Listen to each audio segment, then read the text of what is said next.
Alright, so I haven't done a video in a while, but I figured I'd just do one today, and I'm going to be showing you how to make your own dubbing loop twister using a wire coat hanger, and then I'm going to demonstrate how to use this. So, the first thing, of course, is you're going to want to take pliers and get a fairly long piece of a wire coat hanger, like shown, and then you're going to want to take your pliers, and you want to bend it into this shape. And I'll just show you how. So I just grab it right here, like right around where I want the bend. And then I'm going to bend it up and around the plier. And then again, just like right there. Just bend it through there. And then we're going to do it one last time. And then I'm going to squeeze this together before I do that, just to make it a bit smaller, because you don't want the gaps to be crazy wide. And while this doesn't look the best, it's definitely good for beginners or people who don't really have one of these yet. And I find it works just about as well as the store-bought ones, because it's a very basic concept in how it's made. So I want to get my pliers just under that. Had it for a second. We'll just use that. I want to bend it like that. And then I want to take the pliers and I just want to force it nice and flat. Just give it a couple of squeezes.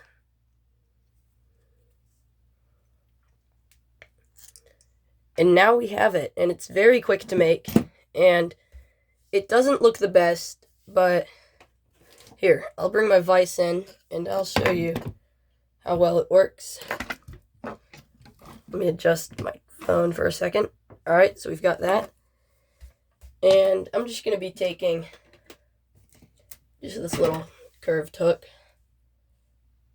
And I'm just going to do a basic dubbing loop on it.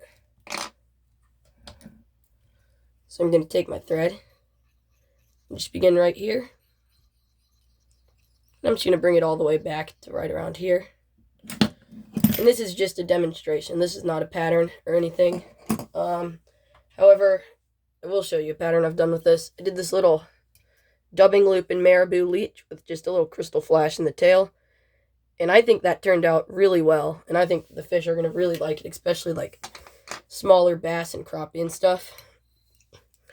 And then what you're going to do is you're going to spin your dubbing loop and just make a little loop out of your thread like that.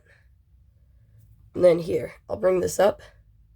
So you want to put this piece right there so that it can, like right around right there, can grip the thread.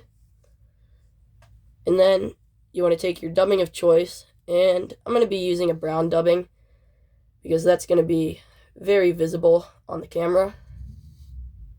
And I'm just using ice dub again because that's very visible to the camera. And then once you load it up with all your dubbing, you just take the handle and you spin it around. And the more you spin it, the more twisted up it gets, generally meaning it's stronger. And then you see you have this little brush-like piece of dubbing, just a nice little loop. And then you can just begin wrapping up to the eye of the hook. And I find that dubbing loops are especially useful in certain streamer patterns, but they can also be heavily applied in like nymphs and wet flies. But since I mainly fish for bass, I've been doing a lot of streamers lately, so that's my main use for it. But you can find a way to apply these little dubbing loops for almost any type of fishing that you can imagine, whether it be fresh or salt water, warm water, cold water. There's a use for it anywhere. And yeah, that's about it. There you have it. That is how I make homemade little dubbing loop twisters. And I hope you learned something from this video and enjoyed it. And if you did, please like and subscribe. And feel free to leave your comments to just leave a little comment letting me know what you thought of this video. Thank you for watching.